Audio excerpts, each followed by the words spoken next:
नमस्कार दोस्तों, आज हम आपके लिए एक प्रेरणादायक कहानी लाए हैं जिसका शीर्षक है कर्म बड़ा या भाग्य। आप इस कहानी में उलझ जाएं। चैनल को सब्सक्राइब करना, लाइक करना, शेयर करना। चलो कहानी शुरू करते हैं। आज की प्रेरक कहानी कर्मा पर आधारित है। यह कहानी है दो भाइयों की, एक बड़ा भाई और एक छोटा भाई, जो दोनों स्वभाव से बिल्कुल विपरीत थे। बड़ा भाई मानता था कि लोगों की मदद करनी चाहिए, सेवा भाव रखना चाहिए, सबसे अच्छे से पेश आना चाहिए, जब जब मौका मिले दान देना चाहिए।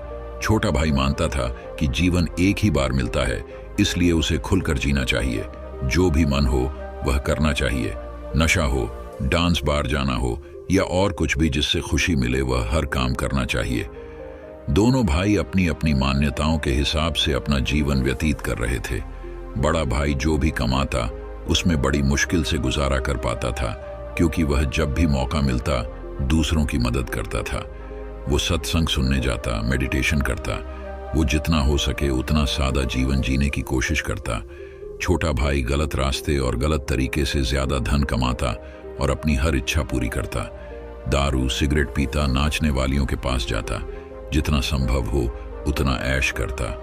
बड़ा भाई अक्सर अपने भाई को समझाने की कोशिश करता कि वह अपने जीने का तरीका बदल दे। वो जो कुछ कर रहा है वे अच्छे कर्म नहीं है, लेकिन छोटा भाई उसकी एक न सुनता और उल्टा बड़े भाई को ही अपना जीने का तरीका बदलने के लिए कहता। वे दोनों ही एक दूसरे की बात माने बिना अपने अपने तरीके से जिंदगी जीते रहे। एक दिन बड़े भाई को घर लौटते वक्त रास्ते में चप्पल में कील घुस गई, जो चप्पल को चीरते हुए उसके पैर में घुस गई। उसे बड़ा दर्द हुआ। दर्द इतना ज्यादा था कि वह ठीक से चल भी नहीं पा रहा था, लेकिन फिर भी जैसे तैसे लंगड़ाते, दर्द सहन करते अपने घर तक पहुंच गया। घर पहुंचने के बाद उससे बिल्कुल भी खड़ा हुआ नहीं जा रहा था। उसे बहुत प्यास लग रही थी, लेकिन दर्द इतना ज्यादा था कि वह पानी का गिलास लेने तक की हिम्मत नहीं जुटा पा रहा था। इसलिए अब बड़ा भाई छोटे भाई के आने की राह देखने लगा। थोड़ी देर बाद छोटा भाई घर आया। उसके चेहरे पर बड़ी सी मुस्कान थी। वह बहुत ज्यादा खुश लग रहा था। छोटे भाई को देखते ही बड़े भाई ने उसे पानी मांगा। छोटे भाई ने ठंडा पानी बड़े भाई को पिलाया और उसे क्या हुआ है उसके बारे में पूछा। बड़े भाई ने बताया कि उसके पैर में कील घुस गई है। छोटा भाई बड़े भाई से बोला, देखिए, आप इतना सादा और सच्चाई भरा जीवन जीते हैं, बदले में आपको क्या मिला? और ये देखिए, मैं कितना खुलकर जीवन जीता हूँ, इसलिए आज मुझे रास्ते में यह हीरे का हार मिला है। हमारे दोनों की परिस्थितियां ये साबित करती हैं कि मेरा तरीका सही है और आपका गलत। बड़ा भाई बड़ा परेशान था, फिर भी वह छोटे भाई को समझाने लगा कि नहीं, उसी का तरीका सही है। बड़ा भाई कह रहा था कि तरीका मेरा ही सही है, लेकिन शायद कुछ गड़बड़ है, इसलिए हम ऐसा करते हैं कि कल हम दोनों ज्योतिषी को अपनी अपनी कुंडली दिखाएंगे। वही बताएगा कि क्या दिक्कत है। वह जिस ज्योतिष की बात कर रहे थे वह बहुत बड़ा जाना माना ज्योतिषी था। उसकी कोई भी भविष्यवाणी गलत नहीं होती थी। छोटा भाई हीरे का हार मिलने की वजह से बहुत खुश था, इसलिए वह भी बड़े भाई के साथ जाकर कुंडली दिखाने के लिए राजी हो गया। बड़ा भाई कुछ नहीं बोला और फिर छोटे भाई की कुंडली ज्योतिषी को पढ़ने के लिए दी गई।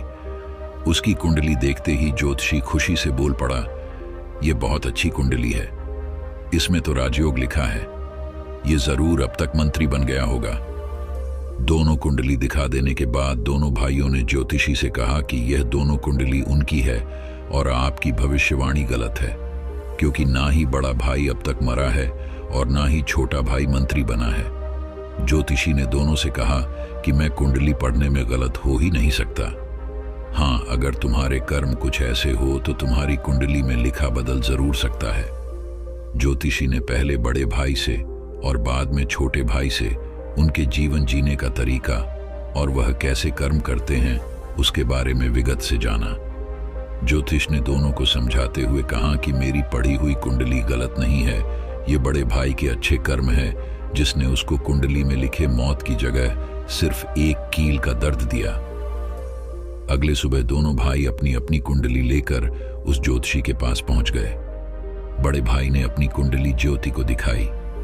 उस कुंडली को देखते ही ज्योतिषी बोला, बाप रे बाप, किस अभागे की यह कुंडली है, यह तो अब तक मर गया होगा। बड़ा भाई कुछ नहीं बोला और फिर छोटे भाई की कुंडली ज्योतिषी को पढ़ने के लिए दी गई। उसकी कुंडली देखते ही ज्योतिषी खुशी से बोल पड़ा, यह बहुत अच्छी कुंडली है, इसमें तो राजयोग लिखा है, यह जरूर अब तक मंत्री बन गया होगा। दोनों कुंडली दिखा देने के बाद दोनों भाइयों ने ज्योतिषी से कहा कि यह दोनों कुंडली उनकी है और आपकी भविष्यवाणी गलत है, क्योंकि ना ही बड़ा भाई अब तक मरा है और ना ही छोटा भाई मंत्री बना है। ज्योतिषी ने दोनों से कहा कि मैं कुंडली पढ़ने में गलत हो ही नहीं सकता। हाँ, अगर तुम्हारे कर्म कुछ ऐसे हो तो तुम्हारी कुंडली में लिखा बदल जरूर सकता है। ज्योतिषी ने पहले बड़े भाई से और बाद में छोटे भाई से उनके जीवन जीने का तरीका और वह कैसे कर्म करते हैं उसके बारे में विगत से जाना। ज्योतिष ने दोनों को समझाते हुए कहा कि मेरी पढ़ी हुई कुंडली गलत नहीं है, ये बड़े भाई के अच्छे कर्म हैं जिसने उसको कुंडली में लिखे मौत की जगह सिर्फ एक कील का दर्द दिया, और दूसरी तरफ छोटे भाई के बुरे कर्म हैं जिसकी वजह से उसका राजयोग चल गया और उसे सिर्फ एक छोटा सा हीरे का हार मिला जिसे जल्द ही बेचकर खत्म कर देगा। दोस्तों, छोटी सी ए प्रेरक कहानी हमें वही सदियों पुरानी बात याद दिलाती है कि जैसे कर्म होंगे वैसे ही फल होंगे। अगर हमारा वर्तमान अच्छा या बुरा है तो वह हमारे पहले पुराने कर्मों की वजह से है, और हमारा भविष्य अच्छा या बुरा होगा वह हमारे वर्तमान के कर्मों के हिसाब से होगा। इसलिए हमेशा ध्यान रखें कि अच्छे कर्म करना ना छोड़े। दोस्तों, ये कहानी आपको पसंद आए तो लाइक करना, शेयर करना, चैनल को सब्सक्राइब करना। मिलते हैं